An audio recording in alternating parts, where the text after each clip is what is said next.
Hello guys, 5 മണിക്ക് പഠിക്കാൻ പോലും എണീക്കാത്ത ഞാനിതാ 5:30 റെഡിയായി കെട്ടി ഒരുങ്ങി പോവുകയാണ് ട്രിപ്പിന്. ആസ് യൂഷ്വൽ ഗ്രൂപ്പിൽ ചോദിച്ചപ്പോൾ എല്ലാവരും റെഡി അല്ലായിരുന്നു. അപ്പോൾ കിട്ടിയ രണ്ടുപേരെയും കൊണ്ട് ഒരു KSRTC ട്രിപ്പ് പോവുകയാണ്. എങ്ങോട്ടാണെന്നല്ലേ? രാമക്കൽമേടിലേക്ക്. ആക്ച്വലി വേറെയും കുറേ സ്ഥലങ്ങളുണ്ട്, ബട്ട് രാമക്കൽമേടാണ് മെയിൻ ഹൈലൈറ്റ്. അപ്പം ഉല്ലാസയാത്രയ്ക്ക് ആടിപ്പാടി ഡാൻസൊക്കെ ചെയ്ത് അങ്ങനെ പോകാമെന്ന് വിചാരിച്ചു.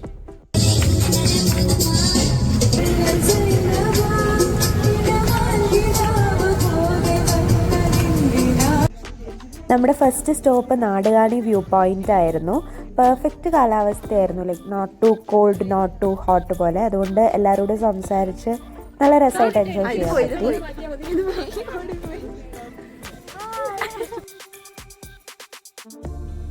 I've seen this one. This is a classic.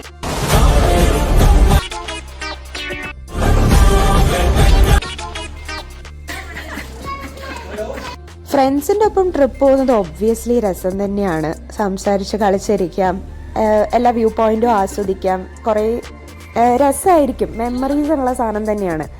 പക്ഷെ എൻ്റെ കഴിഞ്ഞ KSRTC ട്രിപ്പിൽ നിന്ന് ഇത് വ്യത്യസ്തമാക്കിയത് എന്താന്ന് പറഞ്ഞാൽ, ഇത് ആ ബസ് ഫുൾ വൈബ് ആൾക്കാർ തന്നെയായിരുന്നു. ഡാൻസും പാട്ടും ഓവർടേക്ക് ചെയ്യുമ്പോൾ ഉള്ള സൗണ്ടും കൂകലും ഒക്കെ എന്ന് പറഞ്ഞാൽ നമ്മൾ ശരിക്കും കോളേജിൽ നിന്ന് ട്രിപ്പ് പോണ പോലെ വൈബായിരുന്നു. ആ പ്രായത്തിലും എല്ലാവരും എൻജോയ് ചെയ്യുന്നത് കാണുമ്പോൾ ആക്ച്വലി നമുക്ക് ഉള്ളിൻ്റെ ഉള്ളിൽ നിന്നൊരു സന്തോഷം തന്നെയാണ്. അതിനുശേഷം നെക്സ്റ്റ് സ്റ്റോപ്പ് വന്നിട്ട് ഒരു ഇടുക്കി ഡാമിൻ്റെ പാർക്ക് പോലത്തെ ഒരു സ്ഥലത്തായിരുന്നു. ആക്ച്വലി ഇത് നമുക്ക് അവിടുന്ന് വ്യൂ പോയിന്റിൽ നിന്ന് നോക്കിക്കഴിഞ്ഞാൽ ഇടുക്കി ഡാമും ചെറുതോണി ഡാമും കാണാൻ പറ്റും.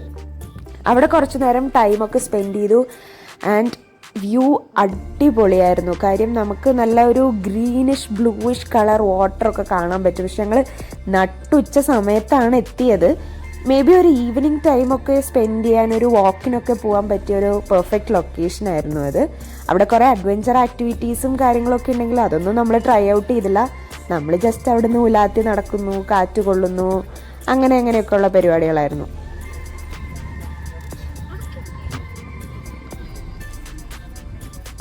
ജീവിച്ചിരുന്നു എന്ന് തെളിയിക്കാനായിട്ട് എന്തെങ്കിലുമൊക്കെ അവശേഷിപ്പിക്കണം എന്ന് പറയുമ്പോൾ ടൂറിസ്റ്റ് പ്ലേസുകളിൽ ചെല്ലുമ്പോൾ ഇങ്ങനത്തെ കുറേ അവശേഷിപ്പുകൾ കാണാം. ആക്ച്വലി ഇതിപ്പോൾ ഓൾമോസ്റ്റ് മിക്ക സ്ഥലത്തും കാണാറുണ്ട്, എസ്പെഷ്യലി ഈ ഫോർട്ടുകളിലൊക്കെ.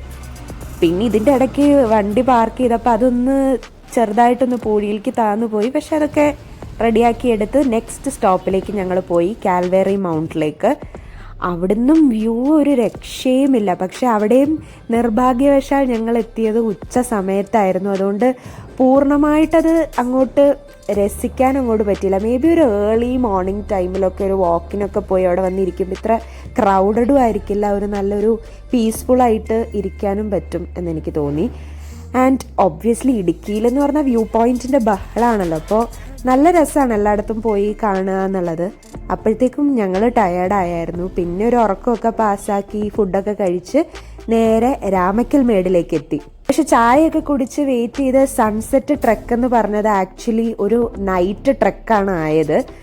പക്ഷെ സ്റ്റിൽ ഞങ്ങൾ കുറേ വിഷമിച്ചിത് പോകണോ വേണ്ടയോ എന്നൊക്കെ ലാസ്റ്റ് മിനിറ്റ് വിചാരിച്ചെങ്കിലും ഇത് ഒരു വേറിട്ടൊരു എക്സ്പീരിയൻസ് തന്നെയായിരുന്നു. രാത്രിയിൽ ഫ്ലാഷ് ലൈറ്റൊക്കെ ഇട്ട് കാടിനിടയിൽ കൂടി നടക്കുക. ഞങ്ങൾക്ക് തമിഴ്നാടിൻ്റെ ഭാഗങ്ങളൊന്നും തന്നെയും കാണാൻ സാധിച്ചില്ലെങ്കിലും കുറേ ലൈറ്റുകളൊക്കെ കണ്ട് നല്ല രസമായിരുന്നു. ഒരു സിറ്റി ഓഫ് സ്റ്റാർസ് വൈബ് പോലെ ആയിട്ട്. 3600 അടി ഹൈറ്റിലാണ് നിൽക്കുന്നത്. നമ്മുടെ ഈ സ്ഥലത്തിന് രാമക്കൽമേട് നമ്മൾ പേര് വരാനായിട്ട് കാരണം കല്ല.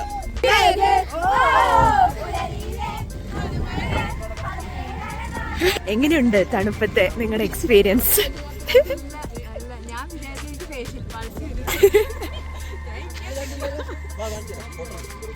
അങ്ങനെ അവിടെ നിന്നൊരു വ്യൂ പോയിന്റ് കണ്ടതിന് ശേഷം നമ്മുടെ നെക്സ്റ്റ് സ്പോട്ട്, അതും ജീപ്പിൽ തന്നെ നമ്മൾ ഇറങ്ങിയതാണ്, ആമപ്പാറയിലേക്കായിരുന്നു. ക്ലോസ്ട്രോഫോബിക് ആയിട്ടുള്ള ആൾക്കാർ ഇവിടെ പോവാതിരിക്കുന്നതായിരിക്കും ബെറ്റർ. പക്ഷെ ഇത് ഒരു അഡ്വഞ്ചർ എന്നുള്ള രീതിയിൽ ഇഷ്ടപ്പെടുന്നവർക്ക് ഇതൊരു ബെസ്റ്റ് സ്പോട്ട് തന്നെയായിരിക്കും. ഈ പാറയുടെ ഇടയിൽ കൂടി ഇരുന്ന് കിടന്ന് മറിഞ്ഞ് ശയനപ്രദക്ഷിണമൊക്കെ ചെയ്ത് വേണം നമ്മൾ അപ്പുറത്തെ സൈഡ് എത്താനായിട്ട്. ആൻഡ് ഒബ്വിയസ്ലി നല്ല വ്യൂ ആയിരുന്നു. ആൻഡ് അതിന് ശേഷം ജീപ്പ് സഫാരി എൻഡ് ചെയ്തത് നമ്മുടെ കുറുവൻ കുറുത്തി സ്റ്റാച്ചുവിൻ്റെ അവിടെ തന്നെയായിരുന്നു. അപ്പോൾ that's it for the video. Thanks for watching. Bye bye.